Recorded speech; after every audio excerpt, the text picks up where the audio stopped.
What is up, people? It's Brett and Circuses. This is Caleb Salvatore. It's Nick Kohler. We've got a very special guest, Sargon of Akkad, a.k.a. Carl Benjamin. I promised you guys we're super amped to have him here. I hope he's excited to talk to us. How's it going, man? Really good, man. And yeah, I'm definitely excited to be here and just hang out and have a chat, I guess. Yeah, Awesome. That's exactly what we're here to do. I've been looking forward to this all week. So hell yeah. Oh, go ahead. No, I was going to say where we can start off. You've been kind of in the news over there in England and a little bit here in America for the same reason. Let's run it over for UKIP, huh? Yeah, so you do something 3 years ago and suddenly it's mainstream news. Well, the tweet wasn't even that bad. That's what I don't like. I don't understand how the social justice warriors and everybody gets so mad about you. It's like you had said on your show, like you literally said you wouldn't do that. Like, that's the thing is it's like I admire it though because it's a different time we're living in. Because a couple years ago, people's careers were being ruined by old tweets, and I think people like you and Donald Trump and even the Kevin Hart thing where he basically was like, fuck you, I'm not apologizing for tweets 4 years old or that are 4 years old. They've never been stood up to. So they back off and they don't know what to do. I mean, the old tweets still are ruining people's careers. The question is, do you have the moral fortitude to say, you know what, I don't care about your opinion on this. I stand by what I say or I don't care what your opinion is. So get bent. It's my opinion. I think I hope to start seeing that people find out that the best way to just get through the people trying to sludge your what you run on everything by these old tweets and everything is to do exactly what you were doing. Just tell them like shrug your shoulders and just be like, dude, like who cares?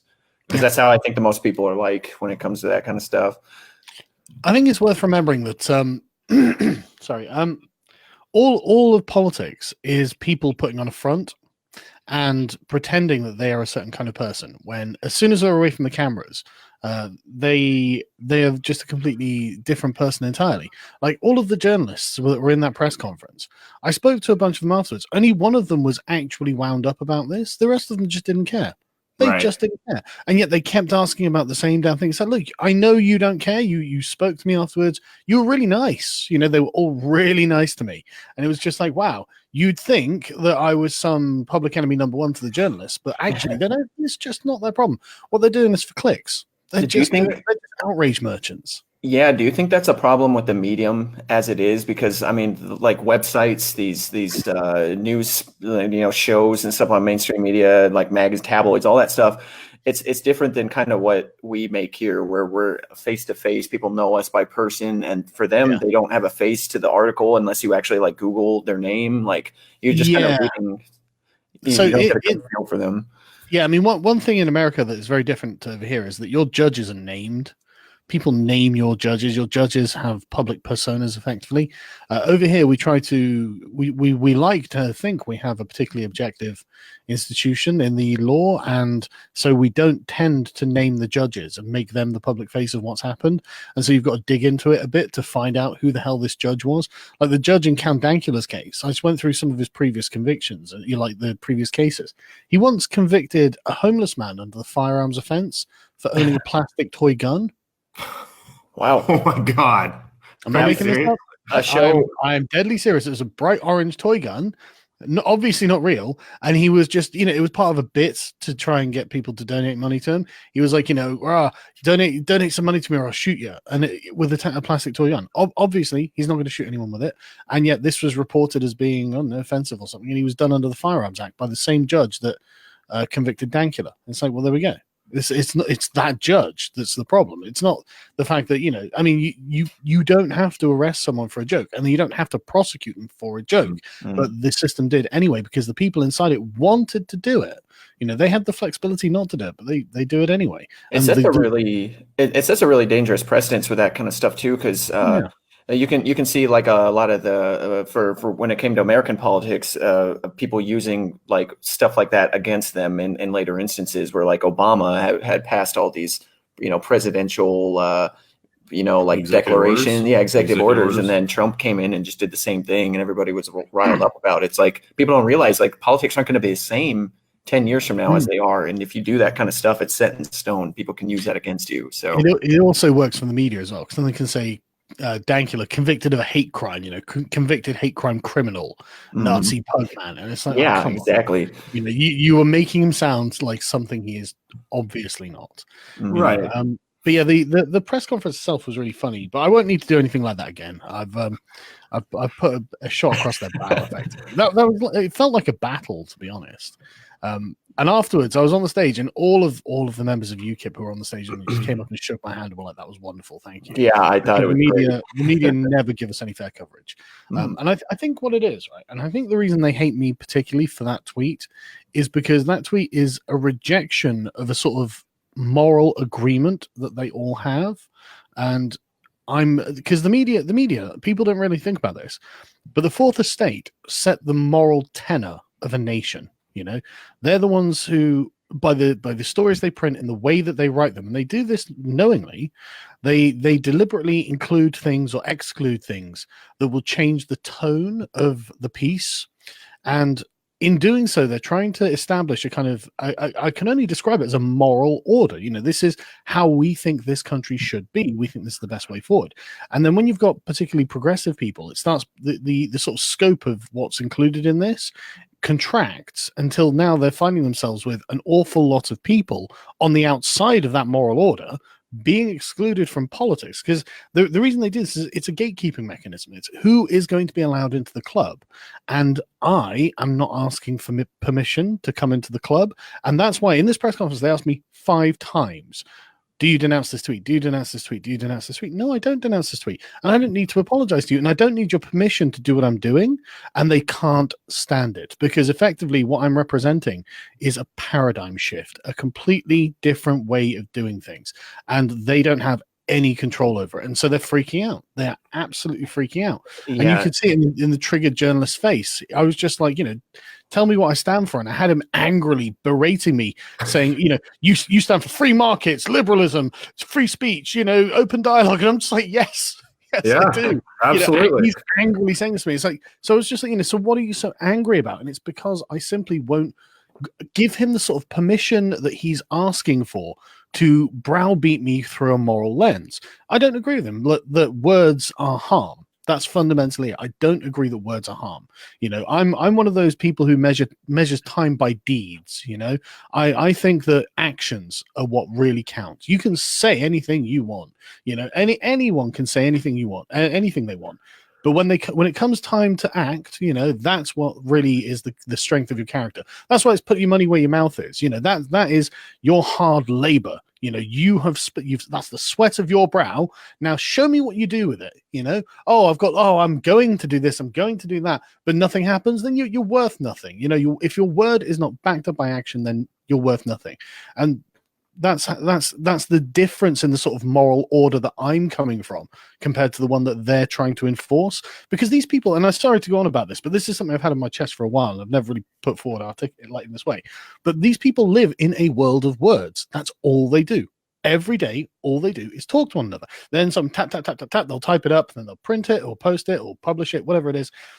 Or they'll speak to a camera in front of the parliament or something. They don't do anything. They don't rip a salute. They don't dig a trench. They don't, take out, empty rubbish. They don't put fences. They don't do physical things. They pay other people to do physical things for them. And so it's like when you get people who end up living in this entire a world just full of words, everything about their entire economy is just words. They don't realize that words are hollow and they're completely empty, and their entire moral system changes to mean that the words themselves become the moral standard. And that's where you get virtue signaling. Now, I have to go on Twitter and tell everyone that I disagree with something. It's like, dude, everyone knows that that's a rude tweet. No one thinks that you have to condemn it. No one has to condemn it. I don't have to condemn it. It's obviously a rude tweet. It's like, okay, well, why did you do it? That's the question. And the reason I did it, and I know I'm going to go on, keep going on, but man, I'm so sorry. I've just got to get all of this off, right? You're good. Please do. Yeah. So look at what's happened, right? 3 years ago, I was a no-account YouTuber. I don't know, like 300,000 subscribers or something. That's a good number, but they can just ignore that. That does not matter to them at all. But if I send this tweet that's really offensive, and I know is going to prick their skin, the elephant jumps, it's like, oh, how dare you? And at the time, there were a bunch of articles. It was a big, but I was just like, get bent. And they carried on. But at the time, like Jess Phillips, I saw video of her in Parliament. You can Google Sargon Jess Phillips and find the video of her in Parliament talking about this. And she was laughing about the town I come from. Now, there's nothing wrong with the town I come from. The only flaw it really has, the people are really good, but they're not high culture, I guess. I mean, we've got theaters and everything, but it's not like, when you're living in London and you've got all of the grand theaters of London where they're putting on the Andrew Lloyd Webber shows and all this sort of thing. It's a lot smaller. It's a lot more sort of provincial and homely, and I really like that though. It feels comfortable to me. But she was dismissive. Oh, this Sargon guy. And then 3 years later, I'm going to sue him. I'm going to sue Mr. Benjamin. And she's ravenously tweeting how angry she is. And it's just like, suddenly we've got the Right Honourable Jess Phillips, elected MP for Birmingham Yardley, feuding with a shitlord online as if yeah, how ridiculous is that? If somebody would have told me that 10 years ago, I'd be like, what is this came into? I think she's secretly mad because there's a lot of people tweeting at her, I wouldn't rape you, and she's like, why am I not rapeable? Like, yeah. That's like, I think no. I don't think what's a lady without her looks, right? It's not that. I think it's just because she's got nothing. She can't do anything about it. She's totally impotent, and yet she's legitimized me as like the antonym to her, the alternative. I am against that guy there. So, well, who's that guy there? He's just a nobody, really. He's a guy with a YouTube channel who's standing for office. That doesn't mean anything, really. I mean, I'll probably lose, for fuck's sake, so it doesn't matter. But the thing is, this elected MP has legitimized me, and then the media blew me up. So now I'm like the Donald Trump of Britain, kind of. Yeah, I mean, it goes back to what you had said about the clubhouse over there, where you're basically seeing their clubhouse and be like, man, your clubhouse sucks. I don't want to be in your clubhouse. And then and they've just like, tipped a bucket of piss in the chimney or something, and they're all really angry about it. There's a lot of politicians here, or a couple of politicians that are kind of making a name for themselves by doing it, even on both spectrums. I mean, that's kind of that AOC lady is not her. Well, I mean, she's saying dumb shit, but like she's saying it. What's going against what a lot of other people are saying, so she's making a name for herself by it. I mean, who's that guy with the eye patch again? Dan Crenshaw. Yeah, Dan Crenshaw is doing kind of the same. I like Dan Crenshaw though. He seems like a really nice guy. He's really cool. AOC and Trump are the examples that I'm following here, because I'm just going to make the media do the work for me. Because, like, I mean, if you look at what I said in the thing, it's like, I'm going to treat men the same I treat women. Right? That's an unimpeachable moral good. You can't argue with that. It's wrong to do the opposite. If you are an elected member of state, or if you're a part of an institution or something like that, you should be gender blind in these things, because it really should be that men should be treated as the equal of women, and the same vice versa. I think that's the most moral order we can create. But Jess Phillips is a feminist. She doesn't agree with that. She thinks women need special treatment. She's an open feminist. She's been a feminist activist for years. That's what those activists don't realize is like the same. It goes both ways. Like men get treated bad ways. The good, you got to take the good along with the bad. Like being called out on the internet for being like how you are is something you wouldn't think twice about doing to a man. But, well, we get fucked over in a lot of cases. I mean, I think I can speak for every guy where you're in a comfortable relationship, neither you're really happy, you clean break, everybody's cool with it, and then 6 months down the line she's telling everybody what a controlling monster you are, and nobody will fucking, it's like, what the fuck are you talking about? With that sort of stuff, that's like interpersonal, and so it's like, it's just interpersonal. So you can't. It's he said, she said. Exactly. Right. Last week we had an example in the UK where there was a woman. I can't remember her name offhand, but she was convicted of a crime, and she was let off with a suspended sentence, which means she doesn't have to go to jail. Right. And the judge, and I'm not kidding, said, if you were a man, I would have sent you to jail. And it's like, okay. We have a real problem with our judges in this country. I should probably look into his history too. But the thing is, that plays exactly into the feminist narrative. They want women to get easy treatment, and women are getting easy treatment. In fact, there's studies been done. One was reported on last year, where women literally get half the sentence for the same crime as a man. It's like, look, this is not acceptable. There's a push to get rid of women's prisons altogether in this country. Look at all the reported sentences for pedophilia cases where women do something like, they get off for it. They will straight up not get jail time for the same stuff. And they don't even report it in the press as if it's a rape. No. 30-year-old teacher has sex with or has affair with 12-year-old boy. Right. It's fine. Always, lucky kid. I wish I was. Exactly. 30-year-old man has sex with 12-year-old girl, rapist. 30-year-old man rapes 12-year-old. It's always framed as if no matter how old the male is in the circumstance, he is the predator. And so the 30-year-old teacher is the victim of this 12-year-old boy. It's like, no, get fucked. They have.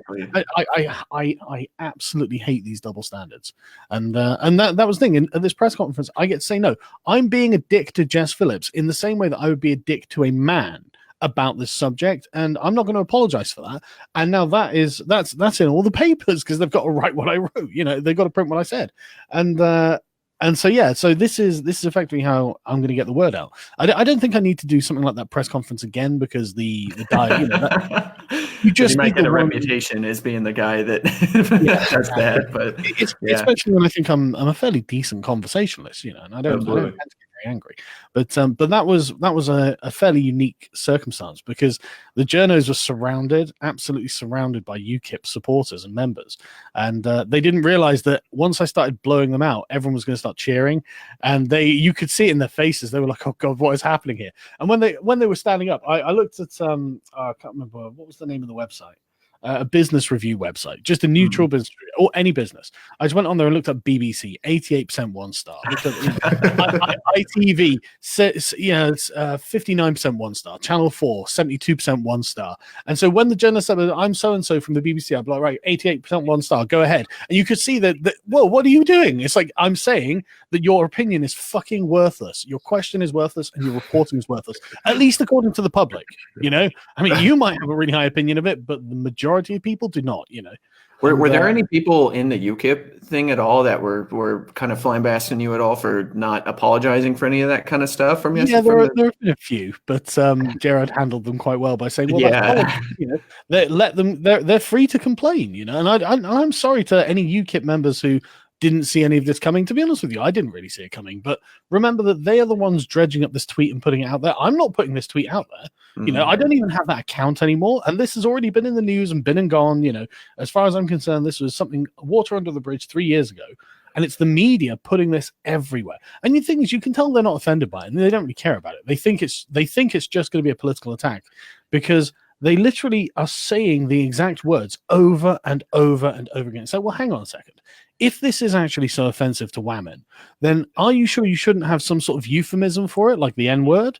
How about we say that tweet rather than you spelling out the entire text of the tweet every single time? Because surely there are women who are going to be offended by this somewhere out there, right? So just say that tweet because, we all know what we're talking about, and then we can carry on. But no, they brazenly say every single word and defiantly as if I'm supposed to be shamed by them. But the thing is, I just don't recognize them as moral authorities. I think they're terrible people. I think they're scum. They go around doing as much harm as they can to anyone outside of the club as possible. I mean, look at what's happened to Tommy. So many articles, so much media pressure on Facebook and Instagram and all these other sites to take him off Twitter, all this. And same with Alex Jones, obviously, and it's this huge amount of pressure to ruin these people's careers, ruin their lives because they say things that the journos don't like. And it's like, okay, well, I have no respect for that. That I see that as malevolent. That is vindictive. Do you think it's kind of how I kind of look at it is it's like it goes back to what you had said in the press conference where you say, yes, you guys are a dying breed of journalism. You guys are on the decline. I'm wondering, is this like why they do this? The last like death throes of the media. Like they just do this because they're clawing at every last little bit that they can get to get any kind of coverage or get their word out there about anything. A Hail Mary. It's a Hail Mary. Last second. Yeah. Yeah, exactly. Like I see it a lot of times and it seems like regards of like in companies too, like companies that might be on the decline or something like Gillette making that ad. Like I wholeheartedly believe that was just because they're on the decline There's other companies coming out in their business, and they're like, "Hey, man, we got to do something. Yeah. So let's try to pander to left wing people because that might be where the money's at. Maybe I don't know. I don't know about Gillette, but the media definitely is. I mean, there's no question of it, and it's very well documented. Look at declining video game series. Like look at Mortal Kombat. Have you seen what the new Mortal Kombat game is going to be coming out with? Man, I have had no time to keep up with video games. Yeah, so all I wanted to do is play video games. That's what I wanted. They wanted to fight, so they're going to get one. The new Mortal Kombat game is people are making to fun beat of up them. Donald Trump. No, they're basically they're like kind of taking all the like raunchiness of it out of it, where they're like having like all the female fighters all fully clothed, and it's like, oh no, they can't be sexy, and then they're like, but it's still at the end of the day, it's like, dude, it's a game where you rip people's heads off and like the spines out. Like, are you really that morally high ground because you're not showing any kind of skin? But then all the male fighters, they're all like, oh, big beefy dudes. It's like, buff and naked, yeah. Well, I love the idea of family-friendly bloody death matches. Yeah, we've got some standards. Yeah, we're ripping the spines out. But yeah, they're definitely on the decline, and I agree with you. I think that, they wouldn't come at me so hard if I wasn't some kind of threat. Mm-hmm. They just wouldn't waste their time on it. Why would they bother? Honestly, you should feel honored that they're coming after you because they see you as a threat. And again, it lends me legitimacy. If they're going to sit there and treat me like I am dangerous to their worldview and their world order, then I'm assuming that I am. And I think I can even see why, to be honest. But so I'm just going to keep doing what I'm doing, and I think that my moral framework is far more sound than theirs, because I think their moral framework basically permits anything in service of preserving itself, whereas I'm very procedural in my morality. So it's like I don't have an ideal end state, right? I don't know what justice actually looks like until we get there, and how we get there is how we determine what is just. So this is why we have accountable courts and things like that. Not in this country, but we should have a fair and open and transparent and accountable legal system, so we can see exactly how justice is being served. So procedure, step by step by step. So you got the trial by jury and all this blah blah, and then when you get to the end, then I can say, well, if we got from here to there through just steps, every single step, there's nothing to complain about, then by the time we reach the end, that's justice. It's not whether we're the same or equal or whatever, or any abstract concept. It's about how we got there, to me. So, and I think that's really important. So I think that's a point that's been lost. And I think you guys in America use the term liberal to describe socialists. It's really frustrating because in Britain we don't. We call socialists socialists. Yeah. That confuses a lot of people. Like when you say you're a liberal, people think, oh, you're having a lefty cuck on your stomach. No. Yeah, exactly. You think you're an SJW? No. You guys, I really wish the Republicans would take back the word liberal, because the Republicans are the real liberals in your country, like the sort of Jeffersonian constitutionalists. That is, the American Constitution is the apex product of liberalism as a political philosophy. This is the shining diamond of liberalism. Our founding fathers were like liberals, like that's what they were. Yeah, they were liberals with a capital L. You know what I mean? These were muscular liberals. These people were not going to take any kind of socialist or feudal or any kind of shit. They were like, look, we're going to set out the correct liberal order as we see it. And for some reason, the Democrats, who are a bunch of socialists and hate your liberal order, your constitution. I mean, I've heard Democrats say that the Electoral College is bad because it disadvantages them. The Constitution is bad because it disadvantages them. And it's always the same. If you have to change the rules of the game to win, then you're not playing fairly. When you start playing whatever game it is, like with the EU referendum, right? Whenever you cast a vote, there is an implicit assumption in the act of casting that vote, and that is that everyone will abide by the result. If we don't, why are we bothering? If you aren't going to agree that yes, whatever, and however the chips may fall, we are all going to agree wholeheartedly that that is the correct result.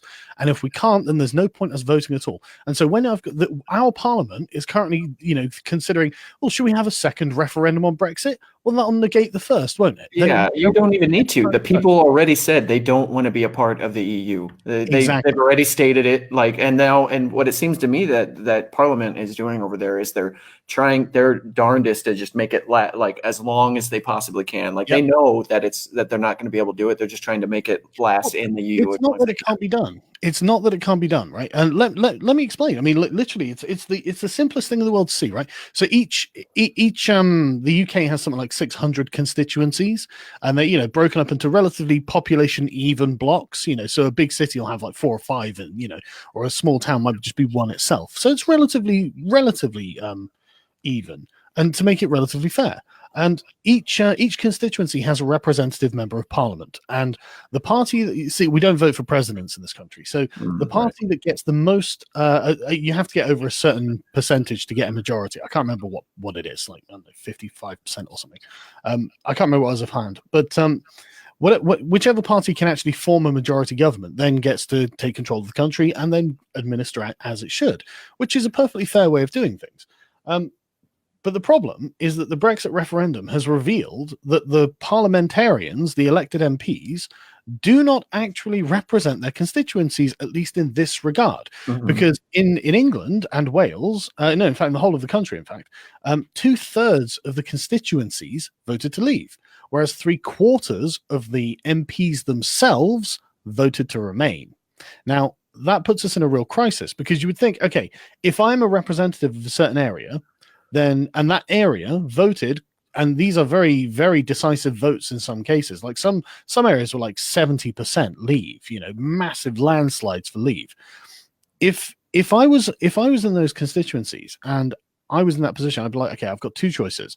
I can either change my mind or at least accept that I lost that referendum and argue from a democratic perspective, saying, well, look, I wanted to remain, blah, blah, blah, but because my constituency wants to leave and I am their representative, I'm going to listen, even if it's against my better judgment. I still have that moral responsibility, or I will resign because I can't do this job. Instead, the parliament has decided, well, fuck it. We're going to undermine Brexit. We're going to do everything we can to stop this from happening because we don't like it. And it's like, well, I'm sorry, you don't have that option. That puts you in a really murky realm where it's putting the parliament against the people it's supposed to be representing. And man, there is a lot of anger about this. I wonder, don't they realize like there's elections that happen, like they can't. That's something that they might get voted out for. Like if they want to stay so bad, could they vote to secede from the UK and stay in the EU? Oh, what London? Yeah, because it's basically, because if you look, in fact, let me just grab the link. I've actually got it in a browser here, right? Here we go. Where is it? Okay, I can't. Here we go. Right, so I've got an article on the Telegraph here, right? The title is "Every Region of England and Wales Happy to Leave the EU Without a Deal, Except London." Because London's London's the California of UK. It happens to be the capital. Yeah, it's just like fuck. Literally everywhere in England and Wales. Scotland obviously wants to remain, but that's Scotland. But everywhere in England and Wales, so the overwhelming majority of the country, because England and Wales is where most of the population is. Like we've got 65 million people here, and 8 million of them are in Scotland. The rest are in England and Wales and Northern Ireland. And so it's like, look, that's the overwhelming majority of people saying, look, just leave. Don't worry about getting a deal. Just get out and then we'll figure things out afterwards. But the London Parliament, the London bubble are kind of like, oh God, no, there'll be damage to the economy and we'll be held responsible. It's like, no, you won't. The people will know that they are the ones who are responsible because that's what they voted for. And that's what they've been demanding for the last 3 years. Just get out, just get out, just get out. They'll be like, okay, well, the politicians got us out and now I'm like, $5,000 down every year. Okay. All right. We'll accept it. They don't realize it's like only initial damage to the economy because you look at like the EU, like I know about like you got like countries like fucking Italy or Greece that just are like our south where they just sap they just sap money anytime from everybody. Anytime there's a drastic change to any government or any country, there's going to be an initial economic effect that's not good. I mean, that's just how it works because people freak out. They pull their money out of the markets. The markets dipped right after Donald Trump got elected because people are like, boom, right back up. Yeah, because they're like, this is unpredictable. And then after they got more comfortable, they went back up. So, I mean, any time that's just standard, there's going to be an immediate negative effect. Yeah, I think now the British pound sterling is worth more than the euro is now, isn't it? Oh, it always has been, but it's like 1.13 to the dollar and 1.15 to the euro, which is better than it's been in a while. So it's quite strong. But the thing is, like, a lot of people forget that it's actually not necessarily entirely good to just have a strong pound against the other currencies, because it discourages foreign investment, it discourages tourism, it discourages exports, and so it's one of those things where it's like it's actually beneficial to the regular person, because it makes a lot of stuff. But I mean, it has its roundabouts. Other things start increasing in price and stuff like that. It's not just one way or the other. So they're not necessarily good metrics, But investment's still up. It's still really good. In fact, we're one of the fastest growing economies in Europe, major economies in Europe. There are a lot of economies in Eastern Europe that are very poor, and so they get like 6% growth a year. But what does 6% growth mean on a tiny overall amount anyway? Whereas the UK economy looks like this, their economy looks like this, and like, we got 6%. It's okay. We only got like 1.6, but for an economy that size, that's a really good. I mean, Germany's economy is currently stagnating. It's about to dip into recession, apparently. Yeah, I mean, I've read Germany comics, but I've read that has a lot to do with European real estate markets right now are really inflated, and they're kind of about. And then I think with France, I mean, the thing going on with France with the Yellow Vest things is really.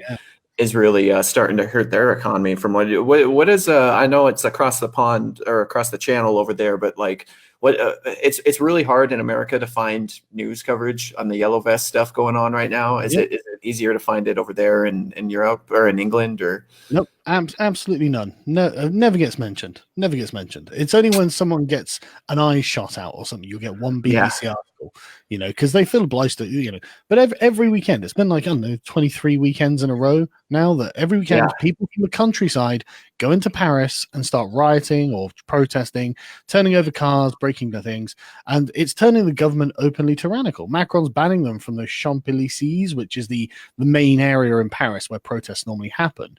He's just banning them from there. And then, the cops are becoming unbelievably brutal. Like, people have lost fingers, like a guy's hand got blown off. The leader of the Yellow Vest got his eye shot out, and it's just like, Christ, this is. I mean, we're having a lot of protests over here, but nothing like that.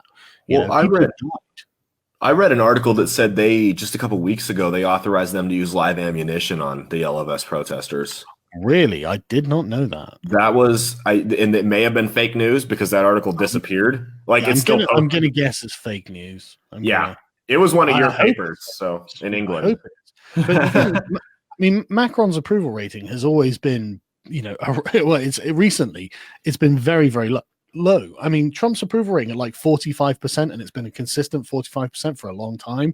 That's staggering. There isn't a leader in Europe with that kind of approval. Daily Mail, Breitbart, and New York Times all confirm that the French riot police are using live ammo. Oh man, if it's Breitbart and New York Times, oh man, Jesus, really? I'm gonna have to look that up. I wasn't aware of that.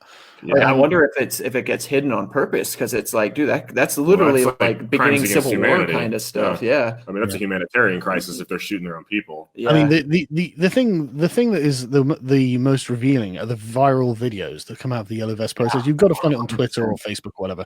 You won't find it in the media because they don't want to publish these sort of things, where it's just gangs of cops like punching old women to the ground and stuff like that, and they finding one rando and just clubbing the hell out of him when he's on the floor. It's like, dude, this is what a tyrannical police state does. You've got to stop doing this. No matter what the Yellow Vests do, you can't just brutalize them in the street like that. That's not an acceptable thing for a democracy to do. That's every day in LA, though. Yeah.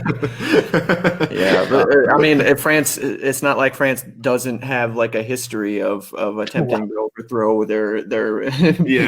power. It's like, if any, they're on the Fifth Republic so far, so was it Benjamin Franklin who was like a republic if you can keep it? Yeah. Well, they can't keep it. They're on their fifth one, and they're probably going to lose this one. What France it needs to watch out for this is because if the EU 3-4 years from now stops being as what it is, or stays on the decline, like Germany and France and the UK, they don't all have each other's backs like that is. I mean, what's stopping Russia from arming? No, what's stopping them from arming Yellow Vest people and destabilizing France?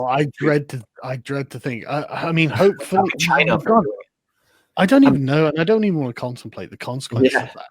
Let's just pray that that doesn't get to happen. Yeah, American government makes money doing that kind of stuff all the time, and we all know that Western Europe and those countries aren't necessarily on friendly terms. So it's not. I won't put it above them. Well, I couldn't speculate in regards to that, but I am aware that the American government, or not necessarily the American government itself, but their intelligence agencies, have a long history of arming awful groups. Oh, absolutely. I mean, if you look at like Al Qaeda, ISIS. I mean, ISIS started because we were funding rebels to fight Assad, and then next thing you know, we got to give Assad money to fight ISIS. I'm like, what the fuck are you talking about? We created that. So well, that's what happened, right? Is that the barrier between these groups was just incredibly porous. Yeah. Because they were all in the same region, they all follow the same religion, and they all speak the same language. Yeah. So one person can just jump from one group to another. So if we're like, we're like, we've got the moderate rebels, and it's like, I don't think there were any moderate rebels, but let's assume at some point there were, and you give them 20,000 guns or something. And then parts of this group just start disintegrating and just disappearing off with, a section, a few thousand guns, and go and join ISIS or go and join Al Qaeda or whatever, Al Nusra or whatever the name of the whatever particular temporary warlordish faction you've got of the day. So the Americans might have been giving legitimately okay faction guns, but the people in there's a high turnover rate. They just keep coming and going. So it's like, okay, well, what are you going to do? You've got no control over any of this. It's insane. And they undoubtedly made it worse. Even if it wasn't malicious, even if it's just incompetence, they definitely made it worse through this kind of action. Yeah. So it's and it's not something the American people would ever be permissive of. I can't imagine. Yeah, exactly. I've been to America a bunch of times. I've spoken to lots of Americans, and I mean, Democrats and Republicans. And the Democrats, I find, have got quite silly worldviews at this point. Like I quite like Andrew Yang and I quite like Tulsi Gabbard. I find them to be like the last two tolerable Democrats, because they're not like lunatics who hate the country, whereas the Cortez faction that's come in like a steamroller. The socialists. They've come in. Yeah, exactly. They've come in like an absolute steamroller. Bernie's like been the tip of the spear on this, but Bernie himself doesn't hate America. He doesn't think your country is a bad idea, but the rest of them, oh God, they hate your country. We've exactly the same problem here. I was telling this to one of our libertarian friends here earlier this week, because we actually went to go see Dave Rubin live like earlier this week. So it's been a pretty cool week. But, we were talking about it. I was like, man, like libertarians need to do is they need to do what the socialists did in America. Infiltrate the Republican Party. Yeah, invade the Republican Party, because that's what the socialists did and the Democrats. They invaded them, and now it's indistinguishable between you. Well, it's kind of already happening. I'm not going to say Donald Trump's a libertarian per se, but with the anti-war faction, intervention, like you were talking about, being involved in every fucking world affair out there, that's kind of already underway. And if you look back to the Ron Paul days, but Ron Paul can still win, man. Ron Paul 2020, man. I don't know if Ron Paul is with it enough to win anymore. It's the meme, isn't it? Bernie can still win. Well, okay, Ron Paul can still win then. I'm totally down for Ron Paul winning. I think things would get better, at least marginally. One thing I really want us to talk about is you're one of the guys directly involved with it here, Carl. You got to explain Gamergate, because there's not a whole lot of people out there that really know like the actual precedents that set like 5-6 years ago. So okay. So video gaming is generally quite a libertarian hobby. There's I think that fundamentally, and I really have to bring this back to the sort of political science aspect of like liberalism, right? One of the key things that liberalism gave to English speaking countries, but other countries as well. But it originated in English-speaking countries, in England specifically. English common law, like Tim Pool always. Exactly, and it was obviously spread throughout the Anglosphere through the natural cultural, cultural colonization of the English. Is the idea that there should be a separation between society and the state.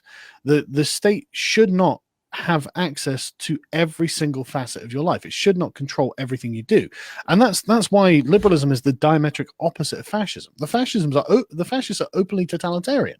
They want to control everything about you, everything, nothing outside the state, nothing against the state, everything within the state. Or some formulation like that is what Mussolini used. Yeah, they think that they can. The one time they're going to try it is that they're going to get the ones that are going to make all the right decisions, and just never happen.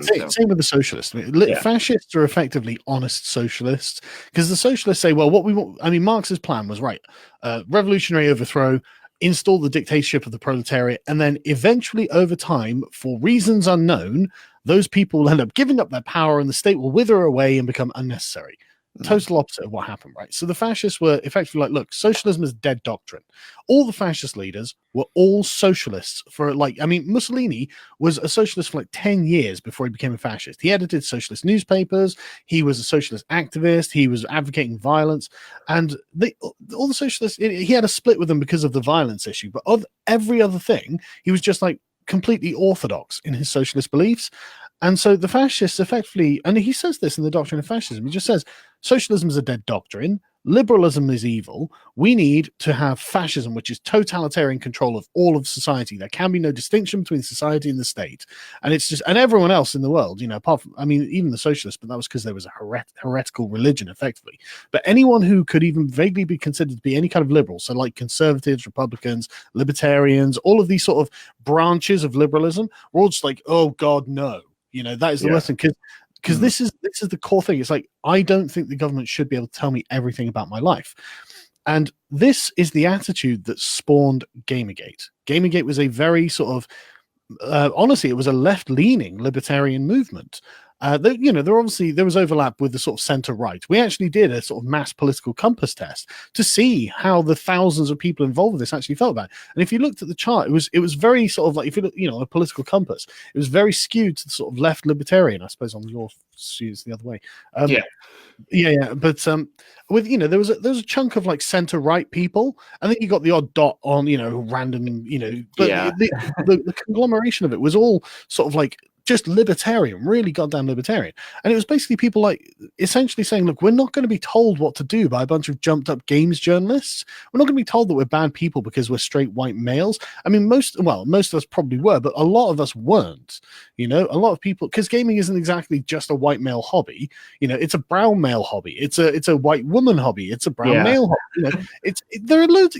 Everyone likes playing video games, for Christ's sake. Oh hell yeah! It's not even just like Western male too. I mean, if you've played certain games, you'll hear all sorts of Russian and Spanish and Brazilians all over the place. And I used to play. There was an online version of Fallout 2 that was made by some guy in Russia, I think it was, and he used to host the server, and I used to go on it. Man, the Polish death squads were the worst thing in the world, right?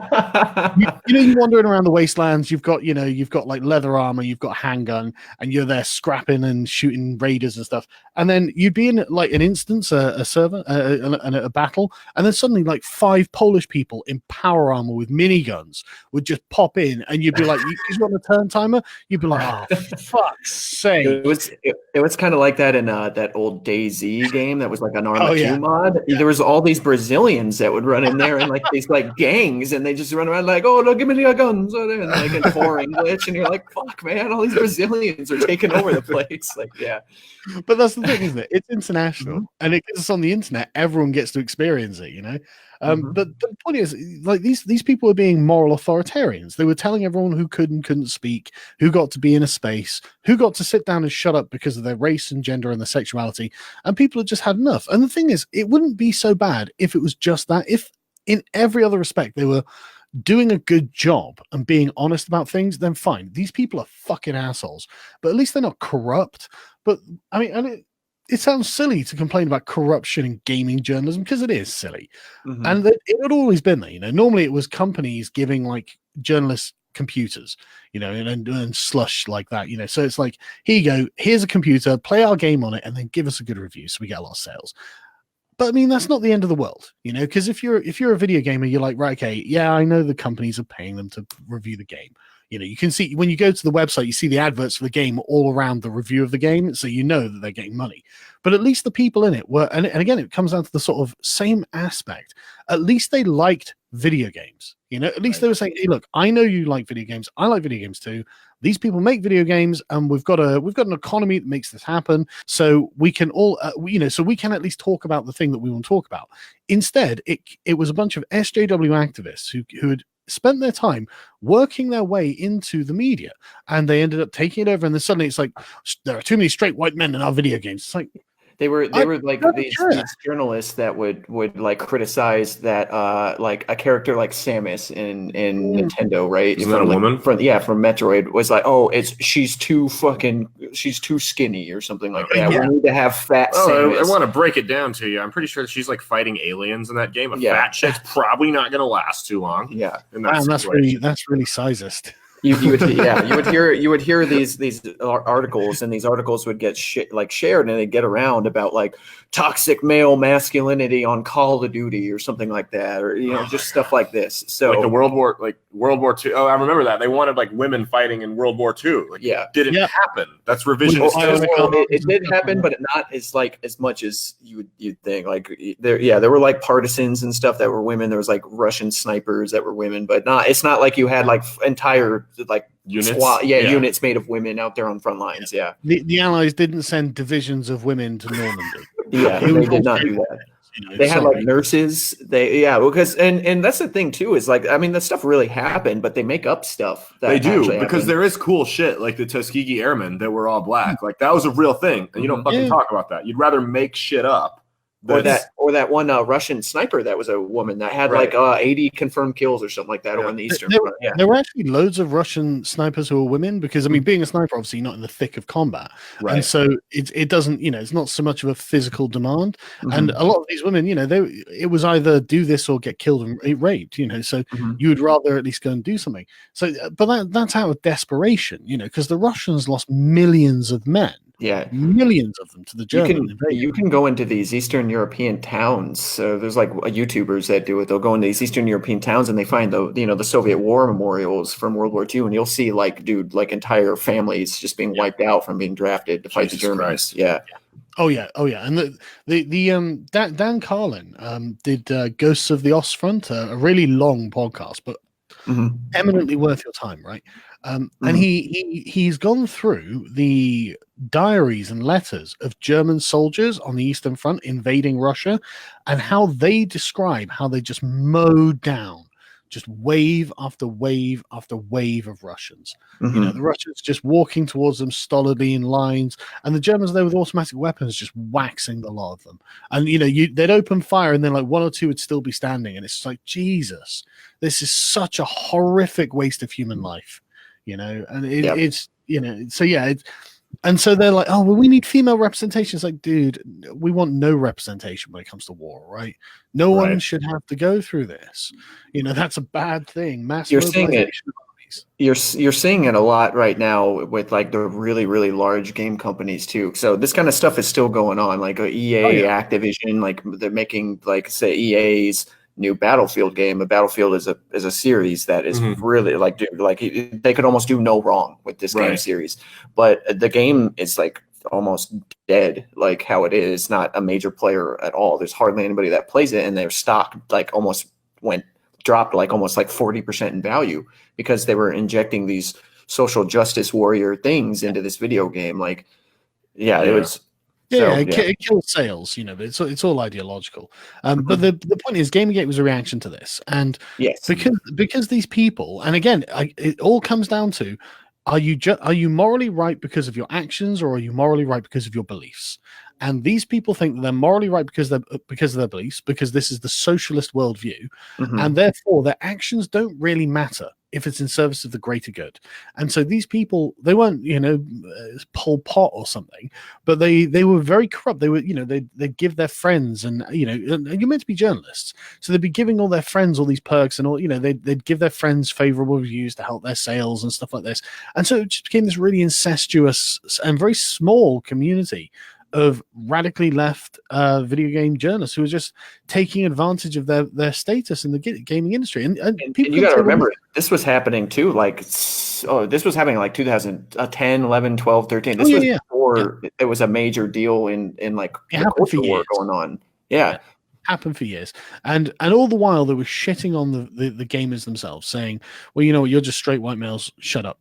we don't need to listen to you. We're better than you, frankly, is what they were saying. And it's like, bitch, we pay your salaries, okay? Would you just give us the time of day at least? But no, they couldn't. They hated us. And people can sniff at this and go, well, video games, but it's the largest entertainment industry in the world. It's huge. Billions of dollars. Go through this industry every fucking. I see Gamergate as seriously the first shots fired in the online culture war, because it's like, yeah. Well, actually, that's not true. I think, as far as I'm aware, that happened in the atheist community because they came in there first. And the atheist community was a lot smaller, a lot more tightly knit. Okay. And you saw like people like Thunderfoot who would just turn around and say, you know what, feminism is bullshit. I don't agree with this moral system at all. He didn't quite say it like this, obviously, but like, I don't agree with this moral system at all. This is just anti-good. I mean, I don't want to describe it as evil, but I can't think of a better way of finishing that phrase. And I don't like using the word evil, but it does seem kind of evil, doesn't it? But yeah, so this is what gave Gamergate the kind of moral impetus to carry on as long as it did, because it went on for like 2 years. And it had its highs and lows, obviously, but at the end of it, the FBI investigated Gamergate and found that it didn't really do anything wrong. It found like 2 people who had done something wrong. And so obviously they were like, well, there we go. These 2 guys had, like sent threats to someone or something. So it's like, okay, so the sort of like, I think probably at its height was probably 50,000 people. And that's a lot of people in open revolt against an industry. It kind of came into a spearhead. I think, what was the name of the one journalist? And you'll recognize her in like meme wars and stuff, because it's the lady that has the pink hair and it says "triggered" under it. Oh, picture. Is that Trigglypuff? No, Zoe Quinn. She was actually a video game developer. I think the other one was like Anita Sarkeesian, right? Yeah. Was the other girl? Anita Sarkeesian had nothing to do with Gamergate. People never realize this, but she literally had nothing to do with Gamergate. She dragged herself into it because prior, Anita was one of the people who ended up setting the tone of the environment with her, tropes versus women series, by basically saying men are awful. Men are beasts. Men in video games are even worse. These video games are oppressing women, or whatever stupid contention she had. And I think it should be said that people are fucking assholes online, but people are dickheads to online and video games to literally everybody. You're a girl online, they're gonna call you. They're gonna make fun of you for being a girl. You're a guy on there, they're gonna call you like a fucking faggot. Well, that's something. What it's like whether you're black, white, male, or female. To a 12-year-old kid on Call of Duty, we're all gay. Yeah, exactly. So. It's always been like that too. Yeah, forever. It doesn't matter what race you are, they've all fucked your mom. Okay. Yeah. Exactly. Absolutely. So it's like, man, it's like it's a video game, like playing competitive video games online. It's like I compare it kind of like going into like fucking backwoods like Afghanistan. It's like if you know what you're going into, you're probably going to get attacked by a bunch of people for no reason. It's like you just got to know what you're getting yourself into when you go in there. It's right. But this was the thing. So basically, she dragged herself in just because she had people tell her to fuck off on the internet, and she didn't like that. And so when Gamergate started, it wasn't anything to do with her, but she started jumping into the arguments and the conversations by addressing people, and so she's got part and parcel of it, So, but ultimately, Gamergate was actually a failure. But it was, I think, and the SJWs will tell you this themselves. They're like, Gamergate was like a training ground for Trump, and it kind of was because. Gamergate tailed off a few months, probably about 6 months before Trump announced he was running for office. And a bunch of us, because we understood the sort of because we'd spent a lot of time reading all this stuff, reading their papers, reading their philosophy, and listening to them say, explain yourselves, and they'd be like, well, we hate you because of X, blah, blah, blah. And so we're like, okay, this is, and then, and you wouldn't just see it in gaming, obviously. It's fucking everywhere, right? And so you'd be like, right, okay, this is not a problem that's just going to go away on its own. If anything, it's just going to get worse. So there were, literally tens of thousands of people who are now woke to the problem and are activists just full time in a lot of instances, like myself, against socialism. What we didn't really understand it to be a form of socialism at the time, but it is. It's absolutely a form of just totalitarian top-down control. And so, we were all ready and primed, and then Trump came along, and whoa, let's get on. You got all these people that were on the side of going against the journalism industry and the video games, and they're like, oh well, now politics are the main talk, so now we're going to go against left-wing journalism and politics. And I mean, Yeah. we all saw the profound effect that had on Absolutely. the world industry, on world now. So It's their own fault, right? It's their own fault because they live and die by the mantra that everything is political. The personal is political. And if the personal is political and the political is political, then that means literally everything is political. And again, it erases the distinction between the private and the public. You know, in your private life, you should have the freedom to not be a political actor. You know, if you want to sit there and play video games, you can say this is not a political statement. I'm just doing this for my own self-indulgence. I have earned the right. You know, I've gone to work, I've paid my mortgage, I've paid my debts, all my bills are paid, I've spent my time with my family. Now I get to sit down and enjoy my leisure time as I choose. This is not a political statement. This is a statement of relaxation and indulgence for myself that I have earned. But these people have said, no, everything is political. The personal is political. The political is political. There is no escaping our political agenda. So you must always be in conflict with us. And so when the Trump campaign started, it was fought also along social lines. It wasn't just sort of political lines, because society, these people are politicizing society itself. The part of like life that shouldn't be political, at least using the state. I mean, they're always like, internal sort of, women are always having like, women's internal politics. One woman gives another woman side eye and then they're bitching on Twitter or whatever. That is a political thing, but it's not, to do with the state. But so when Donald Trump came along, there were all these people who understood exactly what the threat was. We understood, and I wasn't even on the Trump train to start with, because I just didn't think any of these people had the fortitude to stand up to this kind of shaming. But man, Trump, he really won me over. Yeah, that election was just really worth noting about that when it came to like the culture war stuff. Well, Donald Trump was a lot like when Jesse Ventura ran for governor of Minnesota. They would throw in, which was a smaller scale, but it was the same strategy, because they would throw insults at him and he'd just be like, fuck, yeah, I did it. Okay, what now? Yeah, I said it, sure. I'm not apologizing for anything. That's the way it works. That's the only way to beat these people, because their entire weaponry is they're weaponizing weakness. Incidentally, yeah, exactly. That's they absolutely are weaponizing their own victimhood. Apparently, the apparent victimhood. But the only reason it works is because of your own moral permissiveness. If you say, "Oh well, yeah, I wouldn't want to do X," and then they go, "Right, gotcha." Now you're on the hook.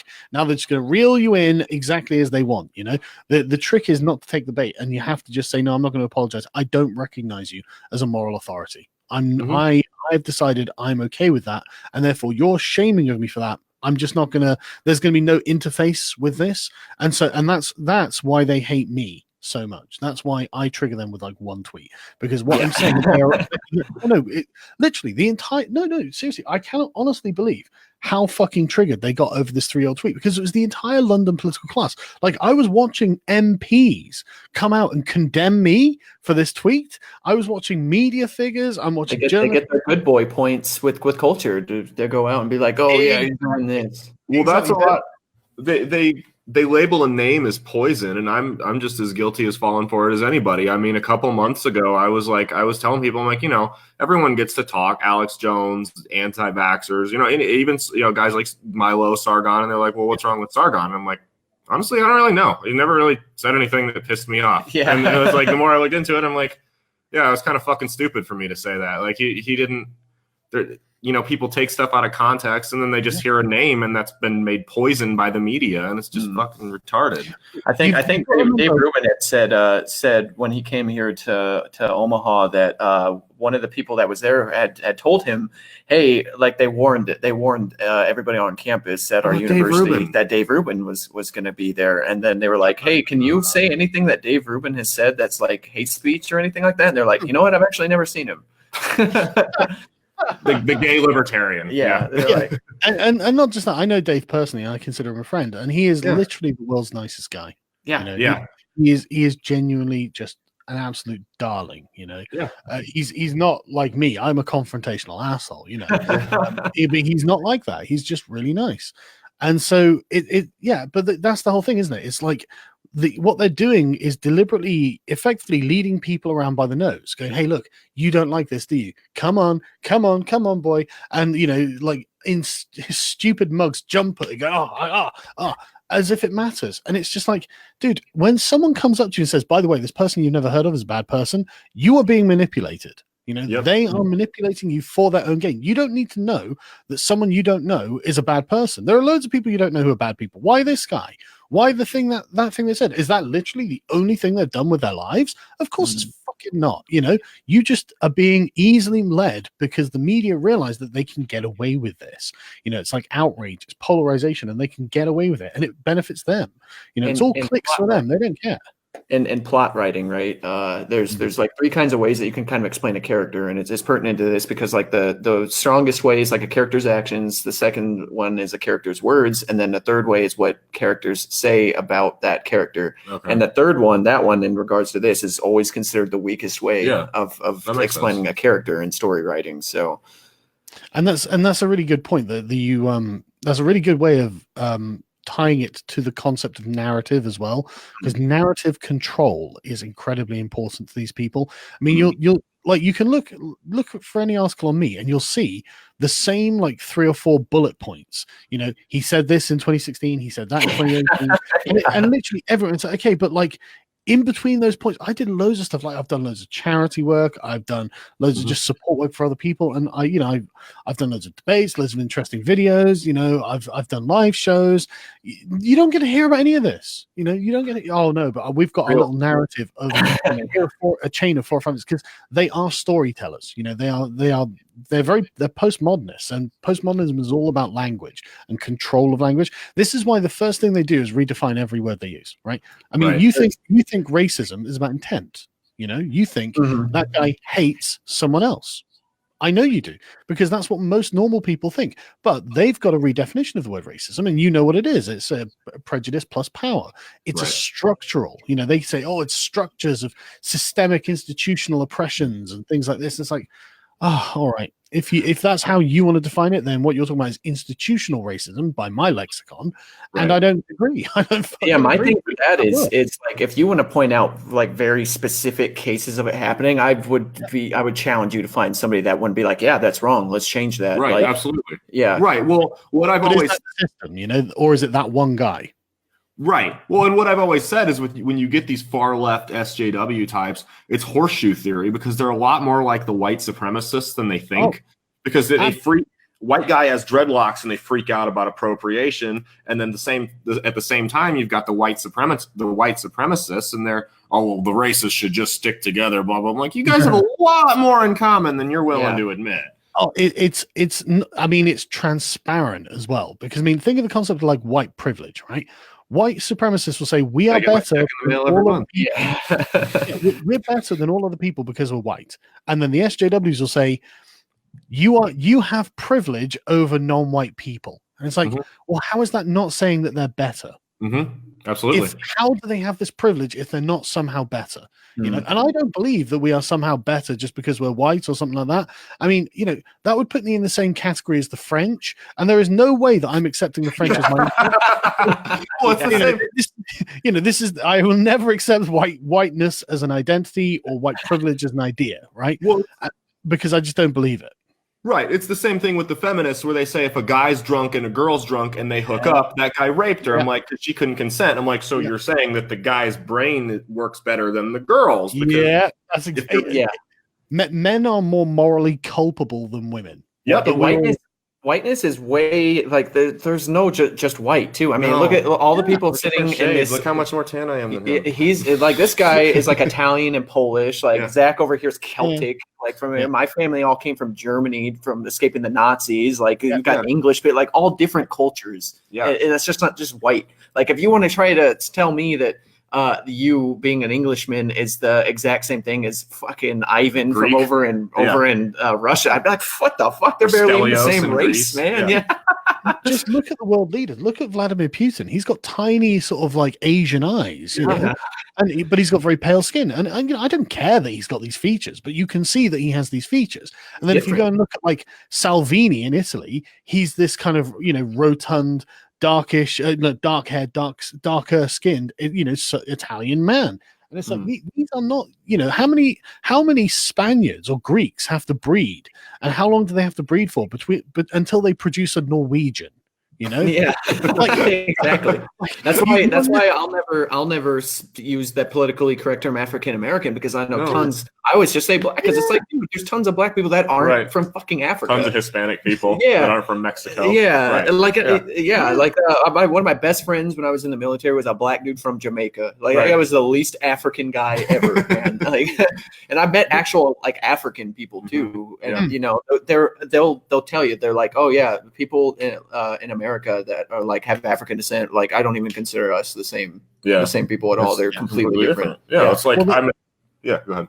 Well, one of the interesting things about this is Africa isn't just the black race, the American blacks seem to think it's the black race, but it's really not. It's tribal. Look at North Africa. Those people like the Moroccans and stuff. Moroccans look like they're people, like they're Middle Eastern, like because they just people from those areas kind of combining. So, dude, I've got a friend from Algeria, and he is whiter than I am. Yeah, I mean, not good or bad. Obviously, it's just the fact. It's a thing. Yeah, exactly. There's nothing wrong with it. It's just a thing. Like you have to realize it. It's not a moral judgment, Yeah. But the interesting thing is, like, an African will probably say something like, "Well, what tribe are you from?" Because they've got like family roots, in the tribes, and the tribes have like different shades of skin. It's not just they're all black, and they certainly don't have any kind of like black solidarity. Apart from when they're Ethiopians and Kenyans hate each other, like they are always fighting and killing each other all the time. In exactly the same way the English and the French spent 100 years at war. And French and Germans and Germans. Exactly. Race is not really a very uniting factor. Culture and ethnicity is, and ethnicity is like essentially a description of cultural groups. It's and it doesn't even you can get mixed race groups that are ethnically the same. So it's just like it's so much more complicated than the radical left will make it out to be. But in the context of the United States, I think what they're effectively doing is replacing class with race. They're saying that the middle class are the white people, and the lower class are the black people. And it's like, well, I don't agree. I just don't agree with that. Yeah, Magic Johnson has a lot more money than me. That's like, well, I mean, you'll if you look at like different communities, man, like go down to the South, like you'll see black and white people that are equally as poor and living in shitholes as you will, like any other place. Like you go to like Mississippi or something, like you'll see dingy little villages that you could straight see out of like fucking Africa or something. Maybe not quite as bad, but it's like to have that be in America for like a first world country. Detroit. Look at like a city like Detroit. To see like that's just how people live in certain areas, and they want to. And you got like Appalachia as well, where it's really poor, and poverty comes with a whole set of problems. Sorry. As well, like Scotland over in England, like Scotland's not that bad. Is it? I've heard that Scotland's basically like the American South is. Some places in Scotland are like that, but like overall, it's okay. I've been there a few times. Overall, it's okay. All the real men got exiled. All the rebels got exiled. Yeah. Well, that's true.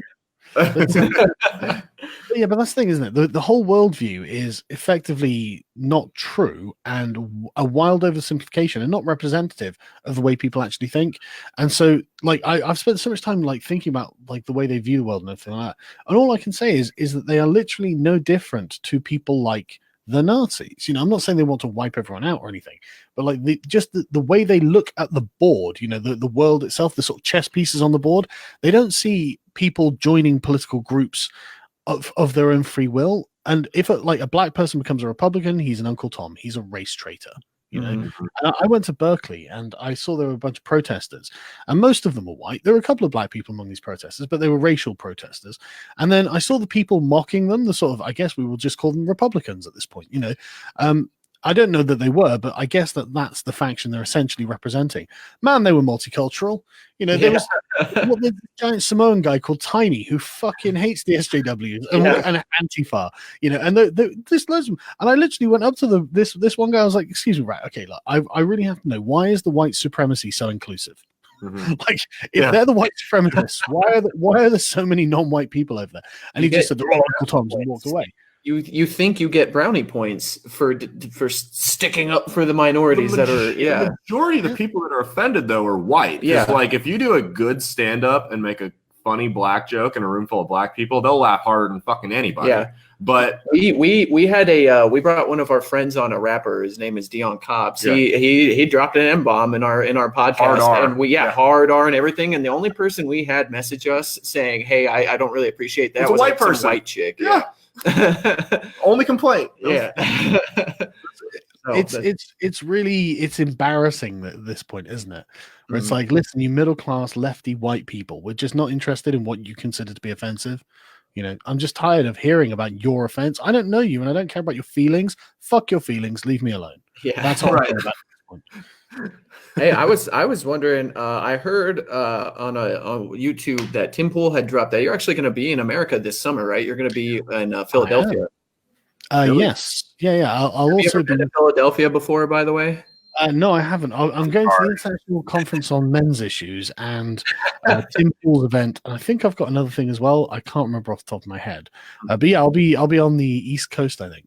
Philadelphia's pretty rough city. So when you go there, though, but I mean, it's a really nice city. It's a very like American city. Like it goes back to the beginning of America. Like you'll see the Liberty Bell there and everything. Like they got these things called like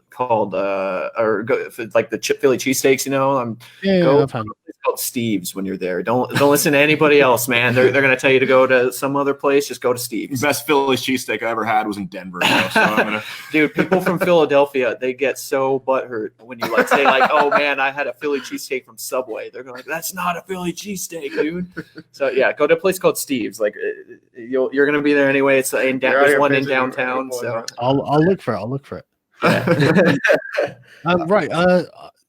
Is it alright if I knock off? Because Yeah, we gotta get going I've got a too. few other things I've got to do this Hey, evening. we gotta do political this again. campaigning and all. Yeah, definitely. Best of luck to you in that. I hope you kick their Thank you. fucking commie asses. Yeah. I will do my best. I swear.